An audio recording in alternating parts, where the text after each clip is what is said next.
C'est dans le nom de Jésus-Christ, notre Seigneur et notre Sauveur, que je vous salue en ce jour, bien-aimés, frères et sœurs, chers amis. Que Dieu vous bénisse et que la grâce de Dieu repose sur vous avec abondance. Avant de passer à la prédication de la parole, je vais vous donner quelques informations concernant le plan de reprise de nos cultes, de nos activités dans nos locaux. À l'heure actuelle, vous savez que nous sommes toujours dans l'incertitude totale concernant cette crise sanitaire. Nous le savons, le virus est toujours actif dans le monde et dans certains pays, c'est plutôt un drame. Et en France, nous avons entendu, nous avons lu que le président du conseil scientifique a donné une alerte. Et cette alerte, c'est qu'on ne voit pas comment on éviterait un retour du virus, en fait. Alerte sur la baisse de la vigilance, notamment chez les jeunes, en cette période estivale. Et notre président, le président Macron, comme le nouveau Premier ministre qui a travaillé sur le déconfinement, n'écarte pas l'éventualité d'un reconfinement, même si ce serait dans d'autres conditions que ce qui a été précédemment fait. Nous savons qu'à Lyon, il y a des reconfinements partiels et des reconfinements localisés dans certains pays d'Europe, en Espagne, en Allemagne et dans plusieurs pays. Donc nous voyons que la page de la crise, de cette crise sanitaire est loin d'être fermée. Le virus est loin d'être derrière nous, mais malheureusement, beaucoup de personnes vivent et font comme si c'était le cas. Pour nous, nous travaillons effectivement, comme je vous l'ai annoncé, à mettre en place un plan rigoureux pour la reprise de nos cultes dans nos locaux. Nous avons fait plusieurs devis et nous avons examiné plusieurs pistes. Et la piste, au jour d'aujourd'hui, qui nous semble la meilleure, c'est la piste du bureau Veritas. Et vous savez que c'est le bureau Veritas qui avait supervisé nos locaux, nos installations dans nos locaux en vue de la conformité. Et finalement, après avoir examiné tous les devis, nous avons privilégié la piste du bureau Veritas. Et ils vont passer dans nos locaux et établir un plan précis pour la reprise de nos activités. Ensuite, nous allons faire nous-mêmes les travaux parce que ça nous revient beaucoup moins cher. Et une fois les travaux terminés, ils reviendront, le bureau Veritas reviendra afin de voir si tout ce que nous avons fait est absolument conforme au protocole. Et si c'est conforme au protocole, ils vont nous donner un plan de conformité que nous allons afficher devant l'Église. Et c'est le même plan de conformité que nous allons déposer aussi bien à la gendarmerie qu'à la mairie, comme cela nous a été demandé. Donc, vous comprenez que c'est sérieux et c'est une grande responsabilité et nous ne devons pas faire n'importe quoi.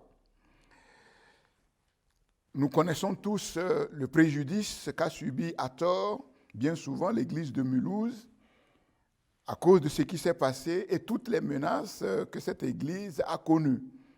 Et nous ne voulons pas aussi que les inconvertis craignent de venir à l'église. Pour cela, nous devons tout faire afin que quand nous allons reprendre nos activités, qu'il n'y ait pas de problème. Nous savons aussi qu'il y a eu plusieurs dizaines de morts dans les églises évangéliques en France. Voilà pourquoi je m'étonne d'entendre des personnes, des chrétiens, penser que c'est un manque de foi et de spiritualité de ne pas se précipiter à reprendre les activités cultuelles dans les locaux. La sagesse ne rime pas avec la précipitation, mais plutôt avec la réflexion, la prudence et la prévoyance, et surtout la recherche de la volonté de Dieu. Donc nous reprendrons nos cultes dans nos locaux, nos activités dans nos locaux, quand les travaux d'installation seront terminés et quand le Seigneur nous donnera le feu vert, et je vous tiendrai informés. Souvenez-vous, avant même que les autorités aient décrété la fermeture des lieux recevant du public, le Seigneur m'avait déjà convaincu qu'il fallait arrêter nos cultes. Donc, nous faisons tout conformément à la volonté de Dieu et nous nous laissons conduire par le Saint-Esprit en cela. Bien sûr que nous soupirons à nous retrouver ensemble, mais nous ne voulons pas le faire n'importe comment, mais nous voulons le faire avec sérieux. Et la parabole des 10 vierges nous enseigne que l'important, ce n'est pas d'être physiquement ensemble, mais l'important, c'est d'être prêt. Et aussi, nous savons que quand nous nous réunissons, l'important, c'est l'enseignement de la parole de Dieu, et vous êtes au bénéfice de cet enseignement toutes les semaines. Nous savons aussi que l'Église primitive, très tôt, a été dispersée, et pour longtemps. Et quand nous lisons les épîtres de Pierre, en fait, ces lettres ont été adressées à ces églises qui étaient dans la dispersion. Est-ce que dans la dispersion, ils ont perdu leur foi? Non, je ne le crois pas. Alors, ne vous laissez pas distraire, prenez au sérieux les enseignements qui sont donnés, écoutez-les, réécoutez-les, comprenez-les, mettez-les en pratique et Dieu sera avec vous tous les jours pour vous bénir, pour vous conduire par son esprit. Je vous aime tous dans le Seigneur Jésus-Christ.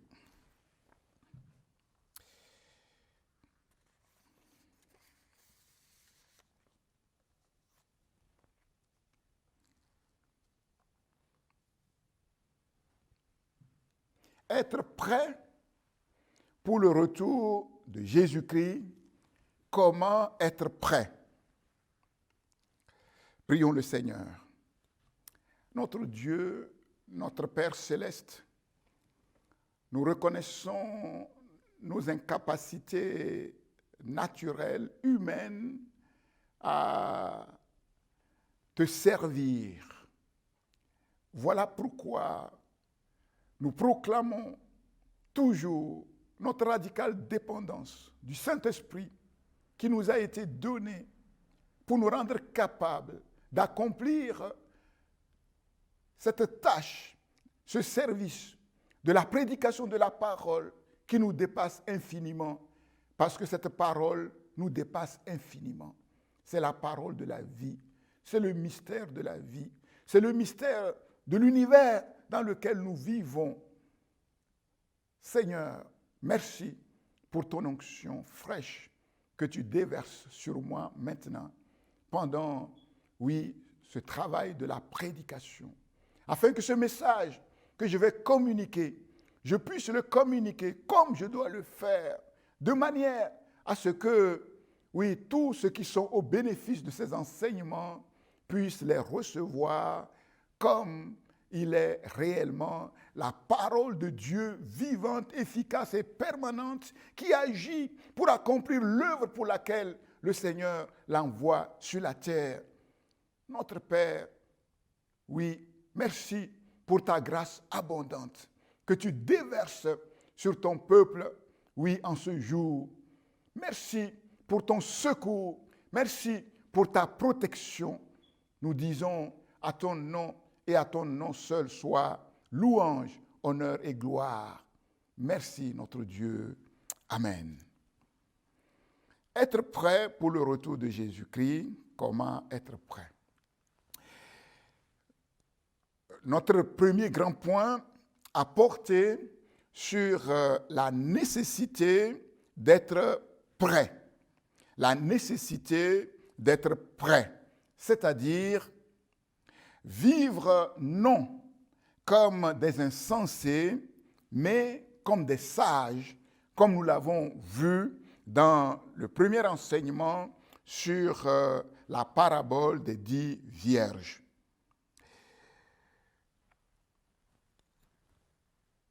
Nous nous sommes aussi attardés sur cette expression terrible que l'époux a adressée à ce groupe de 5 jeunes filles qui n'étaient pas prêtes et qui sont revenues. Et elles ont frappé à la porte. Elles vont entendre cette parole terrible de la part de l'époux « Je ne vous connais pas ». Et vous avez bien compris que cette expression était lourde de sens. Nous allons aujourd'hui entamer le deuxième grand point. Comment être prêt pour le jour et l'heure de l'enlèvement de l'Église? Comment être prêt? Nous avons vu qu'il y a 2 groupes dans la chrétienté. D'une part, il y a les chrétiens spirituels, les chrétiens qui sont conduits par l'Esprit, qui sont disciples de Jésus-Christ. C'est ceux-là qui vivent selon la volonté de Dieu. Et Jésus a dit, ce ne sont pas ceux qui disent « Seigneur, Seigneur » qui entreront dans le royaume des cieux, mais ce sont ceux qui font la volonté de mon Père qui est dans les lieux célestes. Le deuxième groupe, ce sont les chrétiens charnels. Et c'est quoi les chrétiens charnels?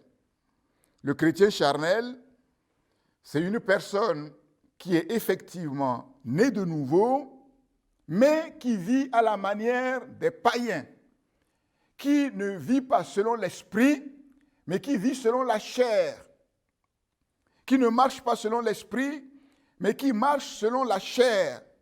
En fait, ces chrétiens ne vivent pas selon la volonté de Dieu. Ils savent bien ce qu'ils doivent faire, mais ils ne le font pas. Ils connaissent la volonté de Dieu, mais ils ne la font pas. Ils ne vivent pas selon la volonté de Dieu, mais selon leur propre volonté. Ils ne vivent pas pour Dieu, ils vivent pour eux-mêmes. Et en fait, quand Pierre dit que le Seigneur ne tarde pas dans l'accomplissement de la promesse, comme quelques-uns le pensent bien sûr à tort, mais il use de patience afin qu'aucun ne périsse, mais que tous parviennent en fait au salut, à la repentance. Pierre s'adresse à ces chrétiens charnels. Et il leur dit, si vous ne vous repentez pas, vous ne serez pas qualifiés pour être enlevés au jour du Seigneur. Et donc la patience de Dieu, c'est pour que ces chrétiens qui sont authentiquement nés de nouveau, qui n'ont pas commis ce péché qui conduit à la mort, c'est-à-dire qui n'ont pas renié le Seigneur publiquement ou qui n'ont pas blasphémé contre le Saint-Esprit, mais cependant ne vivent pas selon la volonté de Dieu, ceux-là ne sont pas qualifiés pour être enlevés au jour du Seigneur. Si nous regardons dans le monde, la configuration du monde au point de vue spirituel peut être en gros répartie en 3 grands groupes. D'un côté, il y a ceux qui ne connaissent pas Dieu, les païens, qu'ils soient religieux ou non. Il y a Israël, l'ancien peuple de Dieu. Et nous savons qu'il y a des prophéties spécifiques à Israël. Et il y a l'Église. Et dans l'Église, nous avons en gros 3 catégories de chrétiens. Il y a de faux chrétiens, les vrais. Il y a de faux serviteurs de Dieu, comme nous l'avons vu. Il y a les chrétiens charnels et il y a les chrétiens spirituels. Qui sera enlevé? Nous l'avons dit, les prémices. Ceux qui seront prêts au jour et à l'heure de l'enlèvement. L'Église, une Église sans tache, ni ride. L'épouse, une épouse qui s'est bien préparée, revêtue de fin lin, éclatant, pur, la reine, une reine digne de son roi. Que se passera-t-il après l'enlèvement de l'Église? Oui, Satan sera déchaîné. Satan sera déchaîné sur la terre au travers d'une séduction terrible, la grande séduction des miracles. La Bible dit que l'Antichrist fera même descendre le feu du ciel. La séduction, une haine sans nom, une colère indescriptible. Déjà, quand il a été précipité, la Bible dit qu'il est descendu sur la terre, animé d'une grande colère, sachant que son temps est compté. Et jusque-là, Satan était un peu comme lié. Lié par quoi? Par la présence de l'Église sur la terre et la plénitude du Saint-Esprit sur la terre. Et parce que le Saint-Esprit est pleinement sur la terre, parce que l'Église du Seigneur est sur la terre, l'épouse du Seigneur est sur la terre, Satan n'est pas libre de faire ce qu'il veut. Mais quand l'Église sera enlevée, quand l'épouse ne sera plus là, là, le Saint-Esprit ne sera plus sur la terre comme il a été. Et c'est là où ça va être terrible. Il y aura ce temps terrible appelé le temps de la grande tribulation. Et la Bible dit que c'est une détresse sans pareille. Marc chapitre 13, verset 19. La détresse en ces jours sera telle qu'il n'y en a point eu de semblable depuis le commencement du monde que Dieu a créé et qu'il n'y en aura jamais. Ce que nous sommes en train de vivre à l'heure actuelle, c'est infiniment rien au regard de ce qui va se passer en ce moment terrible. Sans parler aussi des fléaux, des malheurs qui vont s'abattre sur la terre quand les sceaux vont être rompus et les trompettes vont sonner. Et donc, les chrétiens qui ne seront pas enlevés vont passer par cette grande tribulation. Et c'est ce que le Seigneur veut éviter à ses enfants. Voilà pourquoi il leur donne ces enseignements préventifs pour qu'ils se préparent, pour qu'ils soient prêts. Et ce n'est pas évident. On ne peut pas savoir ce qui va se passer pendant ce temps. Est-ce que ces chrétiens-là, finalement, vont être sauvés? On ne sait pas. On ne sait pas. Parce que pendant la parenthèse de la grâce, où la grâce était sur la terre dans toute sa plénitude, où le Saint-Esprit était pleinement sur la terre, si effectivement ils n'ont pas su marcher dans la victoire, on ne voit pas comment ça va se passer en ces moments-là. Voilà pourquoi il est très important de prendre ces enseignements au sérieux. Comment être prêt? Comment se préparer?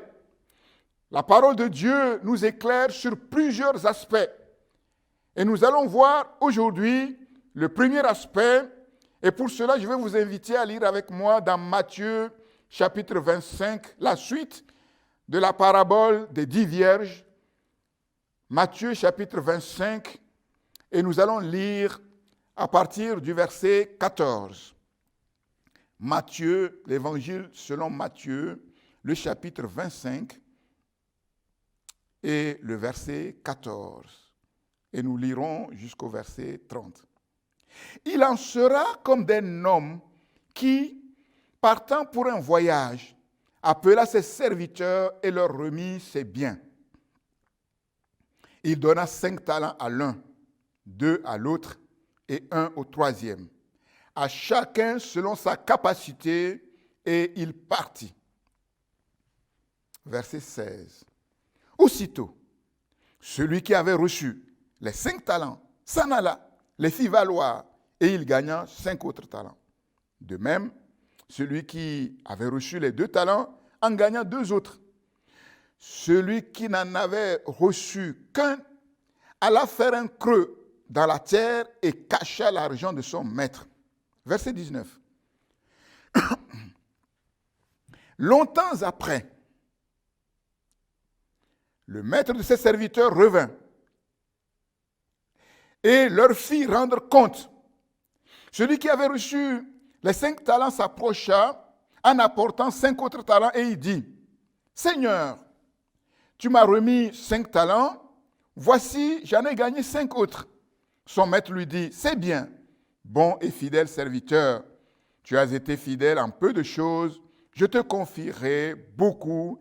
Entre dans la joie de ton maître. » Celui qui avait reçu les 2 talents s'approcha aussi et il dit, « Seigneur, tu m'as remis 2 talents. Voici, j'en ai gagné 2 autres. » Son maître lui dit, « C'est bien, bon et fidèle serviteur. Tu as été fidèle en peu de choses, je te confierai beaucoup. Entre dans la joie de ton maître. » Celui qui n'avait reçu qu'un talent s'approcha ensuite et il dit, « Seigneur, je savais que tu es un homme dur, qui moissonne où tu n'as pas semé, qui amasse où tu n'as pas vanné. J'ai eu peur et je suis allé cacher ton talent dans la terre. Voici, prends ce qui est à toi. » Son maître lui répondit, « Serviteur méchant et paresseux, tu savais que je moissonne où je n'ai pas semé et que j'amasse où je n'ai pas vanné. Et il fallait donc remettre mon argent au banquier. Et à mon retour, j'aurais retiré ce qui est à moi avec un intérêt. » Verset 28. « Ôtez-lui donc le talent et donnez-le à celui qui a les 10 talents. Car on donnera à celui qui a, et il sera dans l'abondance. Mais à celui qui n'a pas, on ôtera même ce qu'il a. Et le serviteur inutile, jetez-le dans les ténèbres du dehors, où il y aura des pleurs et des grincements des dents. » Amen. Nous disons Amen à la parole de Dieu. C'est ici la parabole des talents. Elle nous enseigne comment être prêt.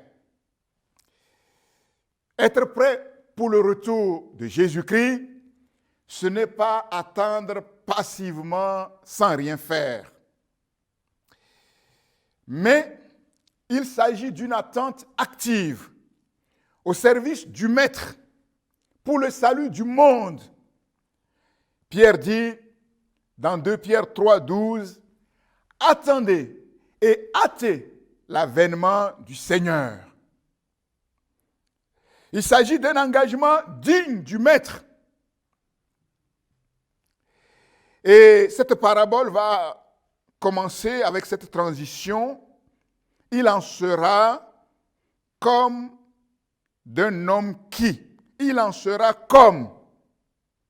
Et nous voyons là qu'il y a un lien étroit avec la parabole précédente. Il en sera comme. Et nous savons que ce lien est en rapport avec la leçon essentielle que la parabole des 10 vierges nous a laissée, à savoir l'extrême vigilance pour être prêt. Veillez donc, puisque vous ne savez ni le jour ni l'heure. Ici, dans cette parabole, Jésus va montrer aux disciples la nature de la vigilance chrétienne, ce qu'il attend d'eux pendant ce temps d'attente. Et qu'est-ce que Jésus attend de ses disciples? Il attend que ses disciples agissent avec connaissance. Avec connaissance. C'est-à-dire bien connaître son maître, bien comprendre sa volonté, agir avec sérieux, avec compétence, selon la capacité qui a été donnée à chacun. Agir avec fidélité, efficacité, c'est-à-dire faire fructifier les talents qui ont été donnés, produire de la valeur ajoutée. Au retour du maître, chacun devra rendre compte de sa gestion. De quoi s'agit-il dans cette parabole? Nous l'avons lu, il s'agit d'un homme très riche, un multimilliardaire qui part en voyage et avant de partir, appelle tous ses serviteurs et en fait, il va d'une certaine manière leur confier la gestion de ces immenses richesses, de ces biens. 5 talents à l'un, 2 talents à l'autre et 1 talent au troisième. Et la Bible ajoute à chacun selon ses capacités. Cet homme, infiniment riche, multimilliardaire, est l'image de Dieu. Dieu, le Créateur, l'unique, le seul propriétaire de toutes les richesses de l'univers, le monde et tout ce qu'il renferme, les hommes et tout ce qu'ils possèdent, en vérité, sont à Dieu. Les serviteurs, c'est tous les êtres humains, tous, et plus particulièrement les disciples du Christ, sont donc serviteurs, employés, intendants des richesses de Dieu dans l'univers. Parce que nous savons tous, et de manière absolue, et sans aucune exception, que personne n'a rien amené sur la terre. En naissant, personne n'a amené aucune richesse sur la terre. Et nous sommes tous venus avec un corps que nous n'avons pas programmé à l'avance.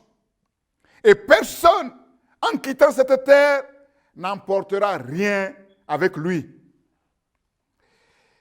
Que représentent ces talents? L'usage courant de ce mot désigne des aptitudes, des capacités, des dons.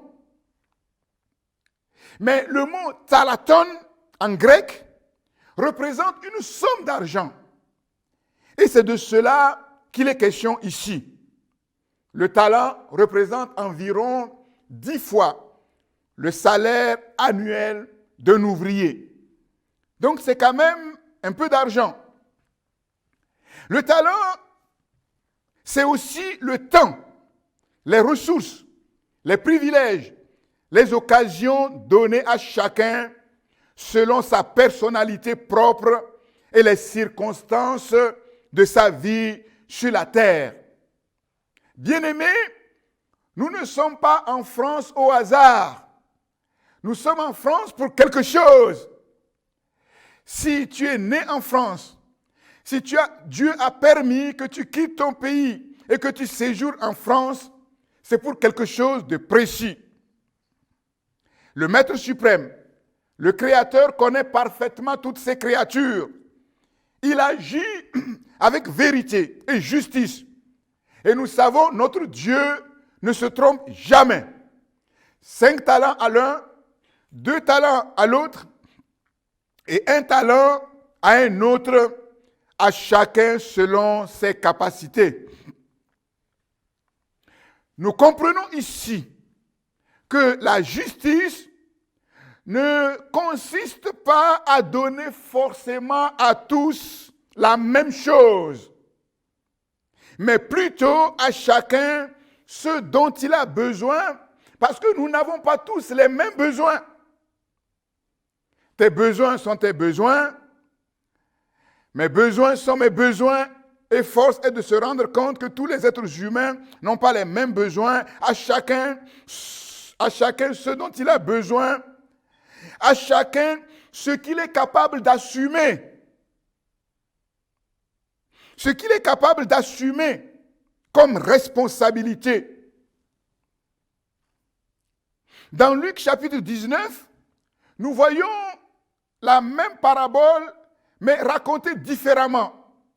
Dans Luc chapitre 19, il est question de la parabole des mines. Et nous voyons que là, le maître va remettre à chacun la même capacité, une mine à chacun. Mais à la fin, nous arriverons au même résultat. Vous allez le voir. Le maître aurait pu ne rien donner à celui qui n'avait qu'un talent et les mauvaises langues allaient crier au scandale. Mais le maître, qui sait toutes choses à l'avance, lui a donné sa chance. Et nous connaissons la suite de l'histoire. L'important, ce n'est pas la quantité de talents donnés. L'important, ce n'est pas la quantité de talents reçus, mais ce qu'on en fait. Ce qui est certain, tous, nous avons au moins un talent, une capacité individuelle, une responsabilité personnelle, un rôle, une mission à jouer dans ce monde. C'est pour cela que le Créateur nous a créés. Nous sommes donc appelés à servir le Créateur en exploitant fidèlement toutes les opportunités qu'il nous donne pendant notre vie sur cette terre. Et c'est ce que Paul nous dit dans Éphésiens 5, versets 16 et 17. Rachetez le temps. Saisissez toutes les opportunités que Dieu vous donne, car les jours sont mauvais. Et nous voyons que les temps que nous traversons ne sont pas faciles. Ne soyez pas sans intelligence, mais comprenez quelle est la volonté du Seigneur et ne vivez pas n'importe comment, mais vivez selon la volonté du Seigneur. Notre devoir, notre responsabilité, c'est de travailler fidèlement, avec diligence, zèle, empressement, application, pour faire fructifier les talents qui nous ont été confiés, pour produire de la valeur ajoutée, produire des intérêts, du profit. Et nous comprenons que c'est logique. Oui, Dieu veut que les êtres humains qui nous a créés sur cette terre, nous vivions comme les intendants des richesses de Dieu et que nous puissions développer ces richesses pour qu'il y ait de l'abondance. Et si chaque être humain vraiment utilisait les talents qui lui ont été confiés et travaillait avec diligence, avec fidélité, le monde sera dans l'abondance. Travailler plus pour gagner plus, nous voyons que c'est un principe qui est bon.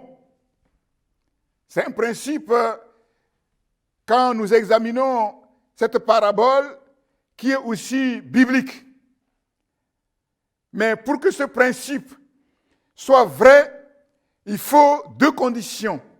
La première, c'est qu'à la base, qu'il y ait une distribution équitable des capacités et qu'au final, chacun puisse apporter de la valeur ajoutée. Et quand ces deux conditions sont réunies, effectivement, nous voyons que celui qui a travaillé plus dans cette parabole a gagné également plus.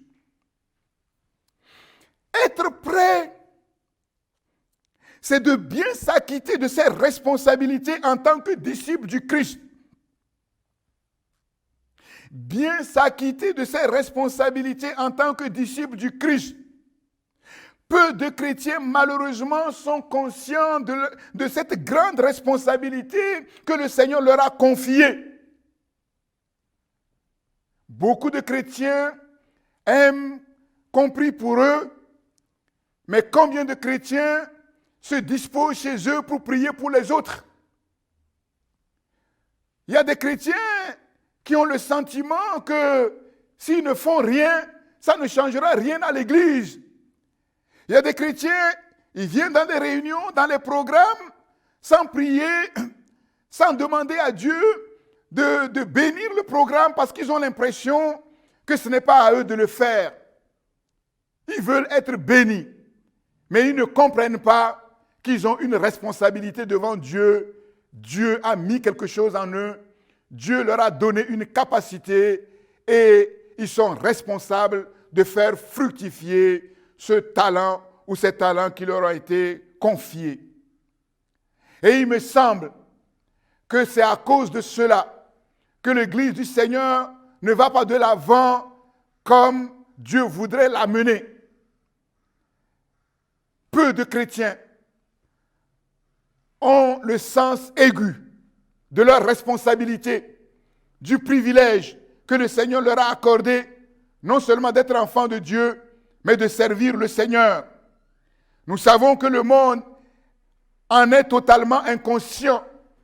Ceux qui sont intelligents pensent que, oui, c'est parce qu'ils le méritent. Ceux qui sont riches pensent que c'est parce qu'ils le méritent.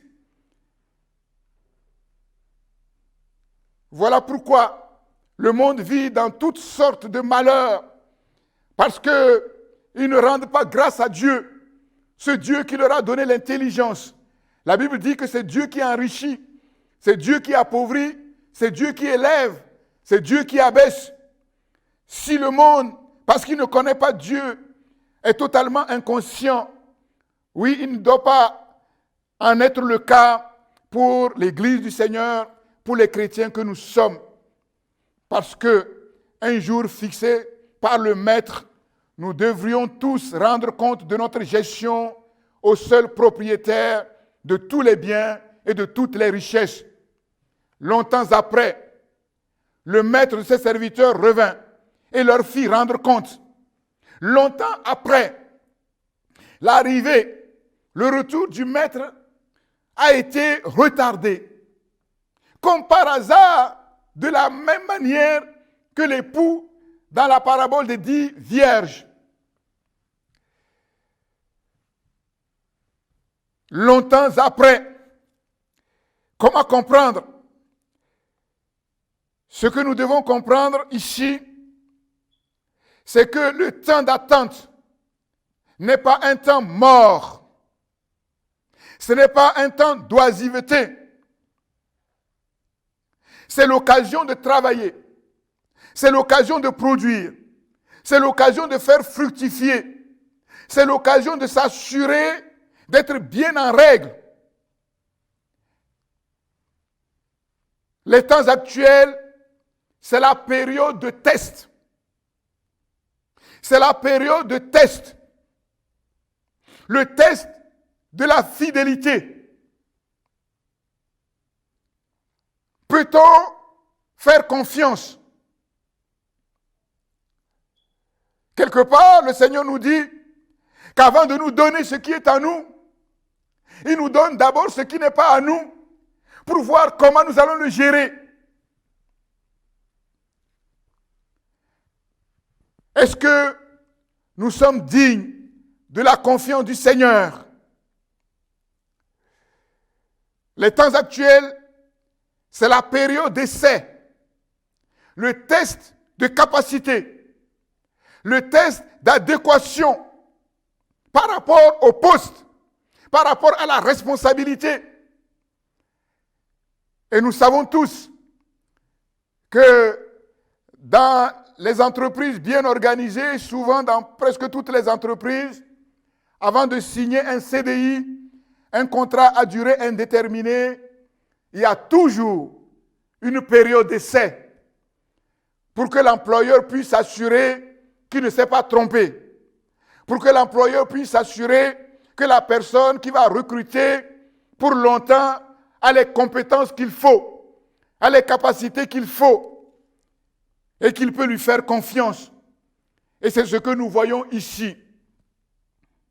Le retour du Maître va mettre en évidence deux groupes de serviteurs. Deux groupes de serviteurs. Ceux qui seront prêts pour l'enlèvement et ceux qui ne le seront pas. Le groupe fidèle. La parabole nous dit, aussitôt, celui qui avait reçu les 5 talents s'en alla, et les fit valoir. D'autres versions disent vont faire les affaires avec. Les fit valoir. En fait, il est devenu comme un homme d'affaires. Et aussitôt, vous voyez l'empressement, le zèle. Aussitôt, il va se mettre à faire les affaires avec l'argent que son maître lui a confié. Et ces affaires vont être couronnées de succès. Parce qu'on voit sa diligence, on voit son zèle, on voit son empressement. Et toutes les fois où nous nous empressons à mettre en œuvre la capacité que Dieu nous donne, il y a des résultats. Il en gagna 5 autres talents. Il en gagna 5 autres talents. De même, celui qui avait reçu les 2 talents en gagna 2 autres. Leur attitude, leur comportement montrent qu'ils connaissent bien leur maître. Celui qui leur a confié cette responsabilité, ses capacités, ses richesses, ses biens. Ils connaissent sa bonté. Ils sont pleinement conscients de la confiance et le privilège qu'il leur a accordé. Et ils ont agi en conséquence. Et ça a payé. Ils ont bien compris les intentions de leur maître, sa volonté, ce qu'il attendait d'eux, leur mission, leur responsabilité. Et ils ont travaillé dur. Le verdict, nous le savons. Le maître va dire, c'est bien. C'est bien. Ils vont réussir leur test avec mention bien. C'est bien. Bon et fidèle serviteur. Et nous voyons qu'ils vont réussir non seulement au test de capacité, au test d'adéquation, mais aussi au test de fidélité. Bon et fidèle serviteur, tu as été fidèle en peu de choses, je te confierai beaucoup. Vous savez, bien-aimés, souvent, on a l'impression que l'excellence se trouve dans le monde et dans l'Église, ce n'est pas nécessaire. On sert le Seigneur comme on peut, comme cela, non. Si les entreprises dans le monde sont exigeantes, le Seigneur est encore plus exigeant et plus rigoureux. Et nous voyons la démarche d'exigence et de rigueur que le Seigneur a imposée à ses serviteurs. Tu as été fidèle en peu de choses, je te confierai beaucoup. Celui qui est fidèle dans les petites choses sera fidèle dans les grandes choses. Parfois, on entend des chrétiens dire « Ah, quand Dieu me donnera ceci ou cela, alors je me lèverai, je le servirai. » Illusion, mensonge. Commence déjà à servir Dieu avec le peu qu'il t'a donné. Si tu es encore en vie, tu es en vie avec le peu que Dieu t'a donné. Avec le peu que Dieu t'a donné aujourd'hui, montre à Dieu que Dieu peut compter sur toi en le servant fidèlement avec ce peu. Celui qui est fidèle dans les petites choses, sera fidèle dans les grandes choses.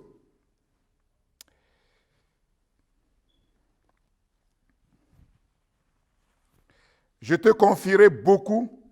Entre dans la joie de ton maître. Entre dans la joie de ton maître.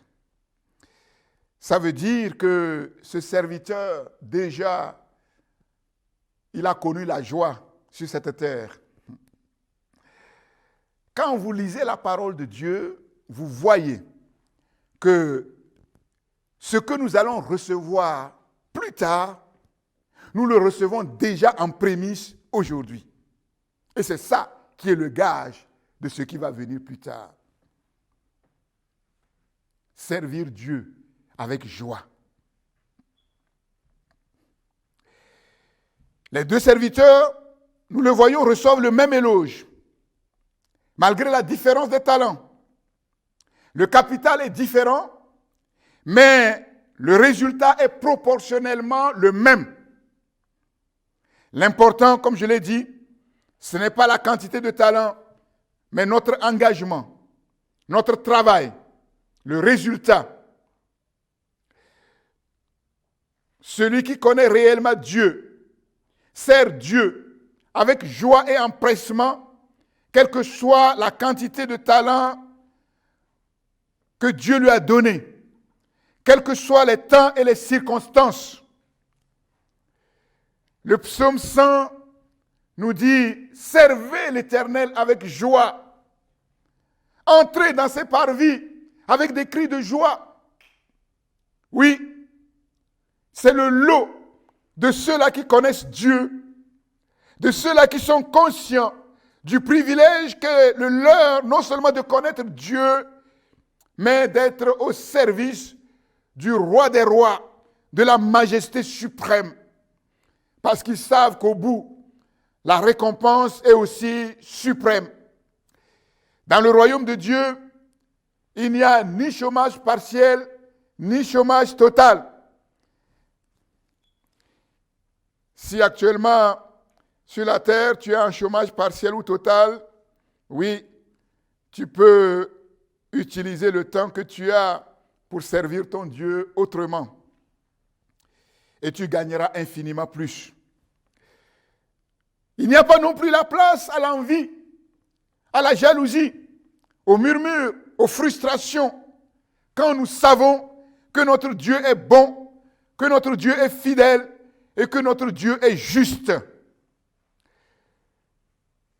Le deuxième groupe, le groupe infidèle, celui qui n'avait reçu qu'un talent, alla faire un creux dans la terre et cacher l'argent de son maître.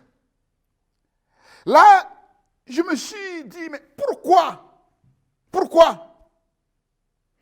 Qu'est-ce qui l'a poussé à un tel comportement? Pourquoi? Et c'est à peu près le même scénario que nous voyons à propos de la parabole des 10 vierges. Et nous savons que les vierges folles ont été coupables de n'avoir pas fait ce qu'il fallait faire, ce qu'elles devraient faire.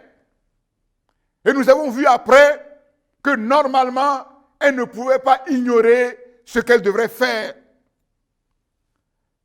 Quel est l'argument de cet homme infidèle? Son argument, c'est la dureté du maître. Et on commence à comprendre le pourquoi de la chose. Le problème. Seigneur, je savais que tu es un homme dur. Oui, je savais que tu es un homme dur. Et vous savez malheureusement que celui qui devait être placé au banc des accusés, le diable, c'est lui à qui le monde fait part belle. Et celui qui devait être élevé et honoré, parce qu'en vérité, c'est le seul bienfaiteur de l'univers. C'est grâce à lui que malgré le péché qui règne dans le monde, malgré toutes les bêtises des humains sur la terre, maintient cet univers encore en vie. C'est lui qui est placé au rang des accusés. Je savais que tu es un homme dur. Malheureusement aussi, il y a des chrétiens qui croient en un Dieu dur. La Bible dit un seul est bon. Mais il y a des chrétiens, quand ils lisent la parole, ce que le Seigneur attend d'eux, l'image qu'ils ont de leur Dieu, c'est un homme dur.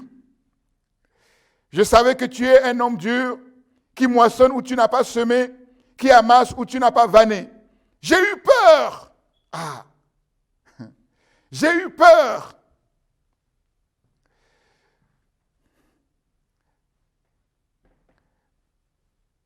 Le royaume de Dieu n'est pas fondé sur la peur. Les principes bibliques ne sont pas fondés sur la peur. J'ai eu peur. On ne peut pas entrer en relation avec le Dieu créateur si on est motivé par la peur.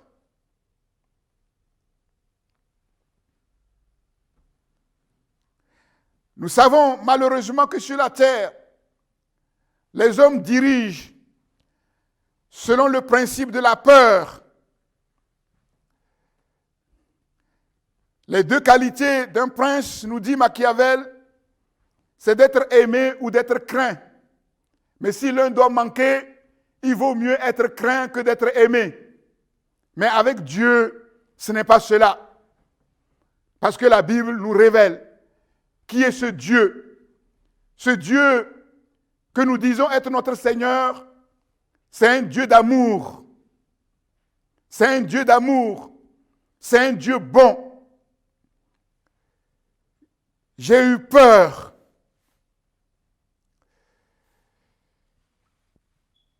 Et je suis allé cacher ton talent dans la terre. Voici, prends ce qui est à toi. C'est terrible. Ce que nous croyons réellement, c'est ce qui produit nos convictions. Et ce sont nos convictions qui forment nos attitudes. Et ce sont nos attitudes qui déterminent nos comportements et nos actions. Donc nous comprenons que si notre foi n'est pas reposée sur une juste connaissance de Dieu, nous aurons tout faux. De mauvaises convictions, de mauvaises attitudes, de mauvais comportements, de mauvaises actions comme cet homme.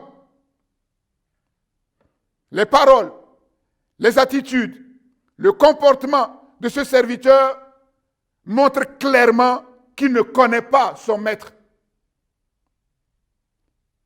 Il ne connaît pas son maître. Comment se fait-il? Comment se fait-il?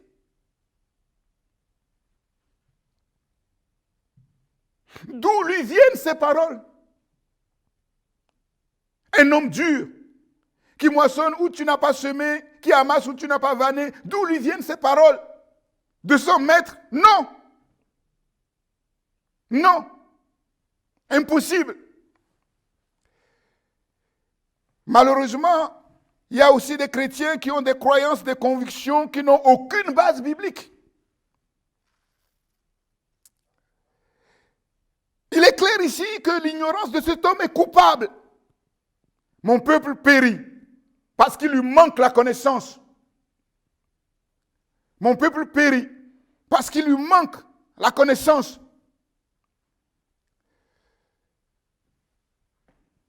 Le disciple du Seigneur Jésus-Christ, c'est celui qui est enseignable. C'est celui qui sait s'asseoir humblement au pied du maître pour être instruit, enseigné, éduqué. Mais force est de se rendre compte que dans l'Église, il y a des chrétiens qui ne sont pas enseignables. Il y a des chrétiens, quand on les entend parler, ils savent tout. Ah, moi je sais. Moi je sais. Mais nous tous, nous savons que celui qui sait ne dit jamais je sais. Il y a des chrétiens qui pensent que la connaissance, ce n'est pas utile. Ah oui? Mais Dieu dit, mon peuple périt parce qu'il lui manque la connaissance. Si tu ne connais pas Dieu comme tu dois le connaître, comment tu peux le servir? Comment tu peux connaître sa volonté? Grandir dans la connaissance de Dieu, dans la connaissance de sa volonté, est un impératif. Si nous ne voulons pas nous retrouver dans le cas de ce serviteur infidèle qui a une image faussée de Dieu et qui a eu des actions complètement faussées, déviées de la volonté de son maître. Il n'a pas compris la parole et les intentions de son maître. Jésus dit dans sa parole, Mes brebis entendent ma voix. Mes brebis connaissent ma voix. Écouter la parole de Dieu et ne pas comprendre ce que Dieu veut nous dire, ce n'est pas quelque chose de bien. Et si tu es enfant de Dieu et qu'il t'arrive une situation comme celle-là, tu devrais chercher à savoir pourquoi. Mes brebis entendent ma voix et parce qu'elles entendent ma voix, elles me suivent. Et elles ne peuvent pas suivre n'importe qui. Il n'a pas compris la parole et les intentions de son maître, sa mission, sa responsabilité. Et qu'est-ce qu'il va faire? Il va servir son maître selon ses propres critères, à sa manière, selon ses propres conceptions. Bien-aimés, de la même manière qu'aucune entreprise ne peut tolérer d'embaucher quelqu'un et que ce quelqu'un travaille n'importe comment sans respecter les règles, il en est de même, sinon plus, dans le royaume de Dieu. On ne sert pas Dieu n'importe comment. Il y a des règles, il y a des principes. Il a agi de son propre chef, selon son interprétation personnelle et particulière qu'il avait des choses. Son échec, ce n'est pas seulement la paresse, mais aussi une sorte de fatalisme religieux. Dieu n'a pas besoin de quelqu'un. Il est tout puissant. Il n'a besoin de personne. Comme je l'ai dit, certains chrétiens ont l'impression que l'Église n'a pas besoin d'eux. Dieu n'a pas besoin d'eux. C'est faux. Sa faute, il ne connaît pas son maître. Et parce qu'il ne connaît pas son maître, cela va le conduire à un jugement erroné, une fausse image, une attitude irresponsable, un comportement inconséquent. C'est l'image d'un chrétien qui croit connaître Dieu, mais sa connaissance est superficielle, fausse. L'important, comme je l'ai déjà dit, ce n'est pas de dire « moi je connais Dieu ». L'important, c'est que Dieu dise « oui, celui-là, je le connais ». C'est l'image d'un chrétien qui croit savoir, mais quand on essaie de fouiller, de gratter un peu, on se rend compte qu'il ne sait rien. C'est l'image du chrétien qui joue la sécurité, qui ne prend aucun risque, mais qui en vérité prend le risque le plus terrible, fatal.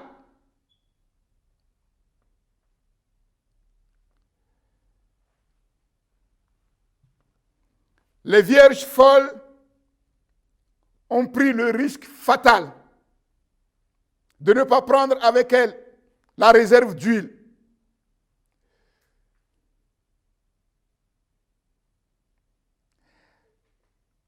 Le risque, c'était quoi? Est-ce qu'il y avait moins de risques d'aller enterrer quelque part le talent plutôt que de le confier au banquier? C'est l'image du chrétien paresseux qui ne fait rien pour l'Église, pour le royaume, pour le maître, mais qui prie tous les jours pour être béni. Enfin, c'est l'image du chrétien qui, en apparence, ne fait rien de mal. Il ne fait rien de mal. Du moins, il dit qu'il ne fait rien du mal, mais qui ne fait pas le bien qui lui est commandé. Et la conséquence, c'est qu'il vit dans le péché sans même le savoir. Bien-aimé, interpréter la parole de Dieu à sa manière, ne pas comprendre ce que le maître veut et attend, conduit à la ruine, conduit à la perdition. Ce serviteur va juger sévèrement son maître. Pour lui, le talent qu'il avait reçu est un dépôt dangereux. Il fallait le cacher, il fallait s'en séparer. Oui, c'est un dépôt qui lui a été donné par un tyran arbitraire. Le maître lui a fait confiance et il a trahi sa confiance. Il est conscient de la sévérité de son maître, mais il n'est absolument pas conscient de la bonté de son maître. Il n'a pas compris que parce que son maître est bon, qu'il lui a confié ses richesses. Son maître n'était pas obligé de lui confier quelque chose. Il juge son maître de dur et d'injuste. Et nous voyons qu'il reçoit exactement le jugement d'un maître dur et injuste. Bien-aimé, c'est très important de le comprendre. C'est très important de le comprendre. Jean, en écrivant aux chrétiens de l'époque, il leur a bien dit, gardez-vous des idoles.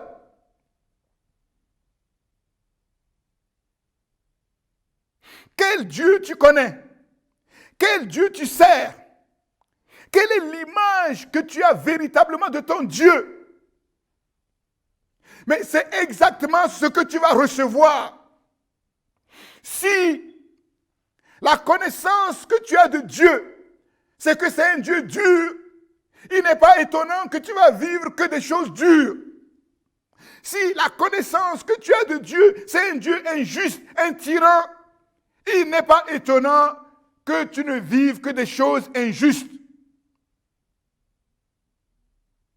Il est jugé exactement à la mesure de son propre jugement. Son maître lui répondit, serviteur méchant et paresseux.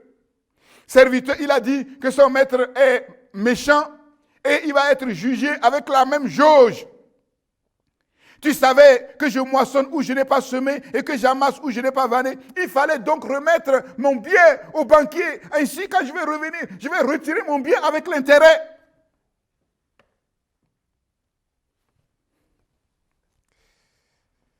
Là encore, c'est terrible.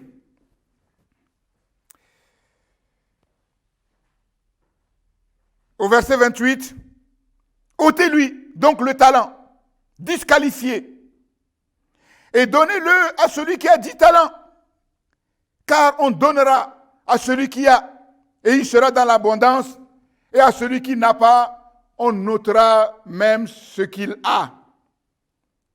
Un principe universel, divin, étonnant, paradoxal, mais quand nous regardons attentivement les choses logiques, et nous comprenons ici que les lois de l'économie capitaliste servent de parabole pour comprendre les principes spirituels.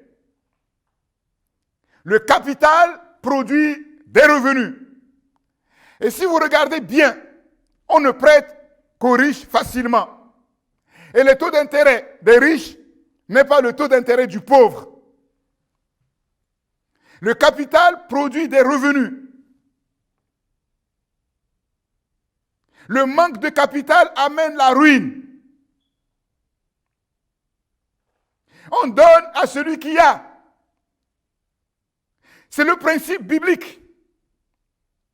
Parce que celui qui a, c'est lui qui amène la valeur ajoutée. Celui qui a, c'est lui qui amène la richesse. Nous voyons clairement ici que celui qui a amené davantage la richesse, c'est celui qui avait plus. 5 talents. Il en a gagné 5 autres. Mais puisque le critère de Dieu, c'est l'abondance et non l'appauvrissement, c'est normal qu'on donne à ceux qui amènent l'abondance. Et heureusement qu'on ne donne pas à ceux qui vont cacher leur talent.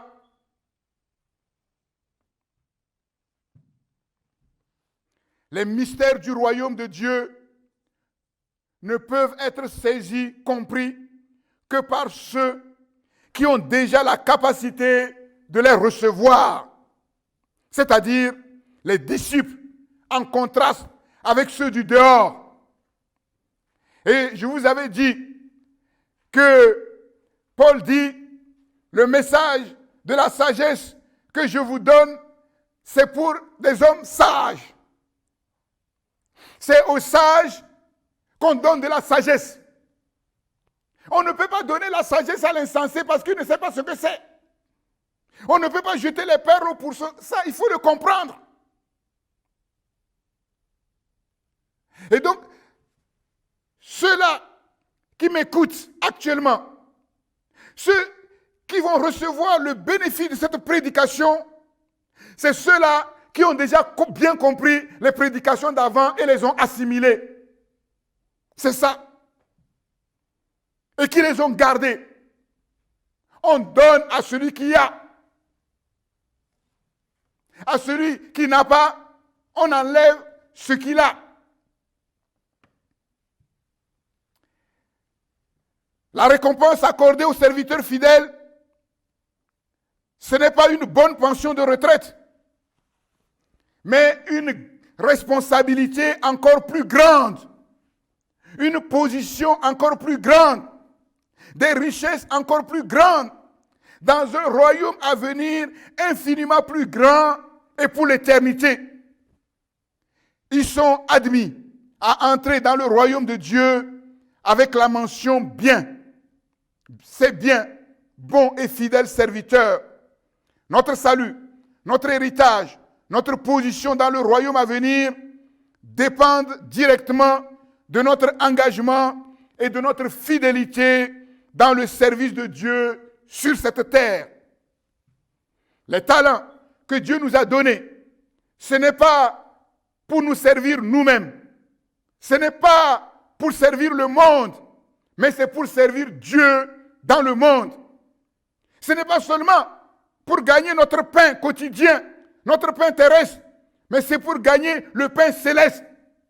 Travailler non pas seulement pour la nourriture qui périt, mais pour celle qui demeure éternellement et que le Fils de Dieu vous donne, c'est-à-dire travailler pour votre salut et au travers de ce travail pour votre salut, pour le salut des autres. Jean chapitre 6, verset 27. Et c'est ce que nous voyons dans la vie de Joseph, dans les palais de Pharaon, dans la vie de Daniel, dans les palais de Nebuchadnezzar. Ils avaient une noble responsabilité, une haute responsabilité. Mais quand on regarde bien la vie de ces hommes, on voyait clairement que Joseph n'était pas au service de Pharaon, mais Joseph était au service de Dieu auprès de Pharaon. Daniel n'était pas au service de ces grands rois qui se sont succédés, mais Daniel était au service du roi suprême auprès de ces rois terrestres. De telle manière que quand on lui a dit de se prosterner devant ces rois, de les servir concrètement, il a dit non. Et il savait que ça allait lui coûter sa fonction sur la terre, mais il a dit non. Parce que son premier employeur, ce n'était pas les rois terrestres, mais c'est le roi des rois, le Seigneur des seigneurs. Ça lui a valu d'être jeté dans la fosse aux lions. Mais les lions ont eu du respect pour lui et l'ont accueilli comme un héros. C'est ça la différence. Tout enfant de Dieu doit se poser cette question. Comment je peux mettre mon talent, mes talents, mes capacités au service de mon église locale pour accomplir les projets de Dieu dans ma génération? Si les chrétiens servaient Dieu dans l'église locale, comme ils travaillent pour leur employeur sur la terre, l'église locale serait bien loin aujourd'hui. On donnera à celui qui a, et il sera dans l'abondance. Mais à celui qui n'a pas, on notera même ce qu'il a. Appauvrir le pauvre et enrichir le riche. Certains vont crier scandale parce qu'ils ne comprennent ni la parole de Dieu et ils ne connaissent ni celui qui parle. Logiquement, ce que quelqu'un n'a pas ne peut pas lui être ôté. On ne peut pas ôter à quelqu'un ce qu'il n'a pas. Mais avant cela, le Seigneur a dit, le Maître a dit, ôtez-lui le talent. Et après, le Seigneur dit, à celui qui n'a pas, on ôtera ce qu'il a. Donc nous voyons que ça veut dire simplement que cet homme, il vivait sur la terre comme il n'avait rien. Il vivait sur la terre comme un pauvre, comme un mendiant. Pourquoi? Parce que l'argent qui lui a été confié, il l'a mis sous terre. Il n'avait pas, mais il avait. Et donc Dieu est en train de dire ici, ne vous me prenez pas. Tout être humain sur la terre a quelque chose. Et si vous voyez qu'il n'a rien, c'est qu'il a fait mauvais usage de ce qu'il a. Il a caché sous terre.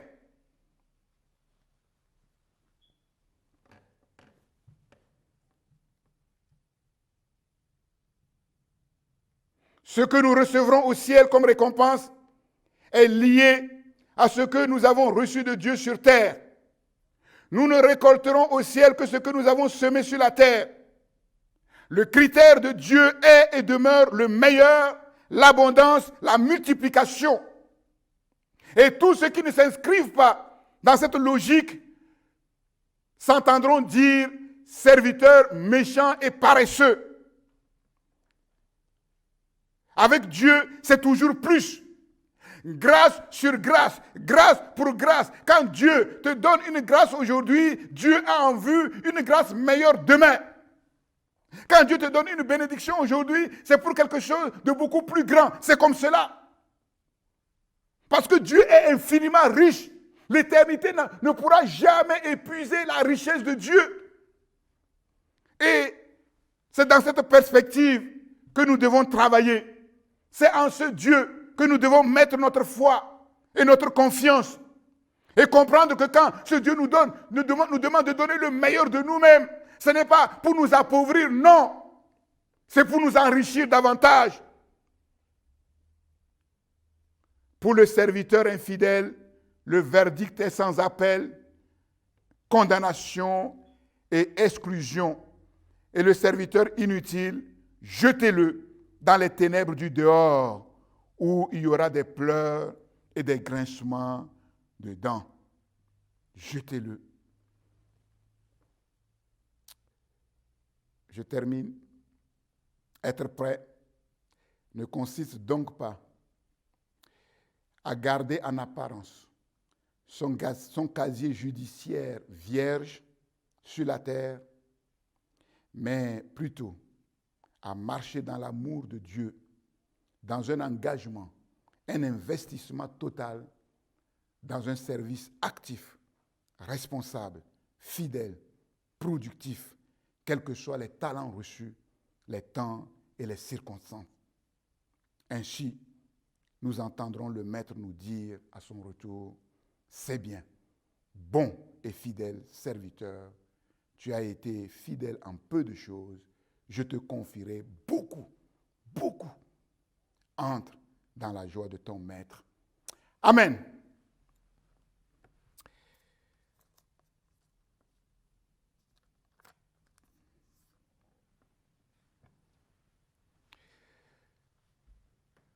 Merci Seigneur pour ta parole.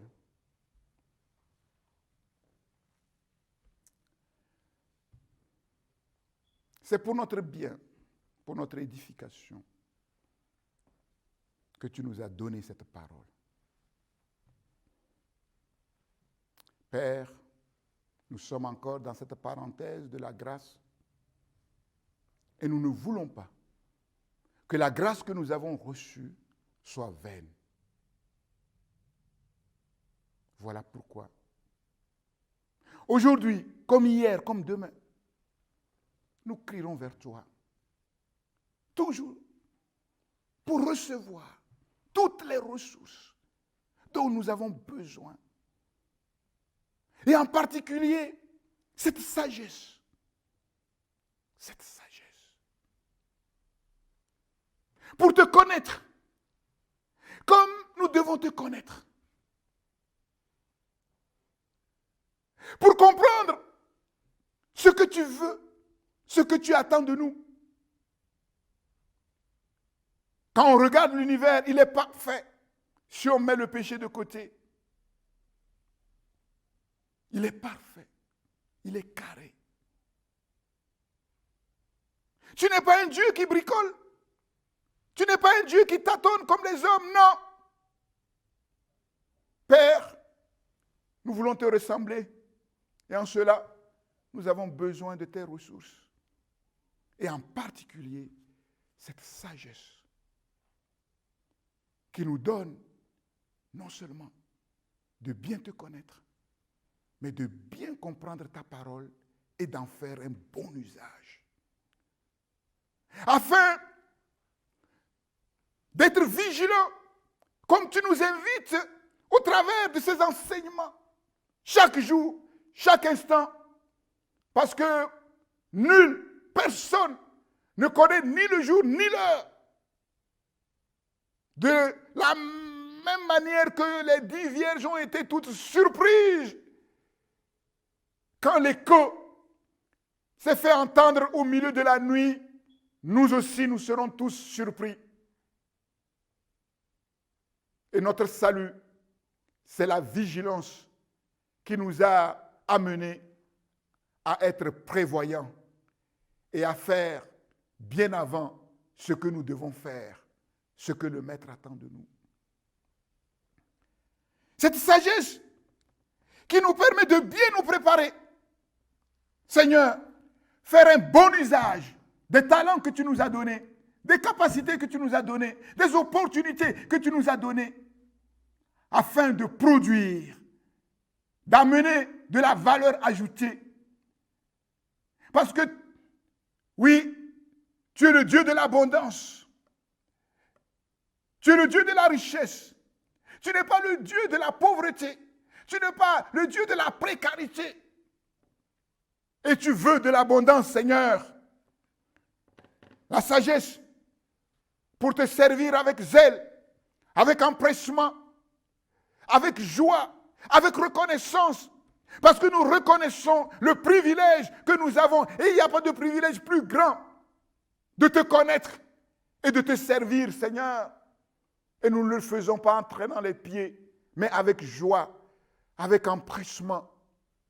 Oh Dieu, oui, te servir avec sérieux, compétence, fidélité, efficacité, afin qu'à ton retour au jour J et à l'heure H, nous entendions cette merveilleuse parole. C'est bien, bon et fidèle serviteur, entre dans la joie de ton Maître. Parce que déjà, nous te servions dans cette joie sur la terre, Seigneur.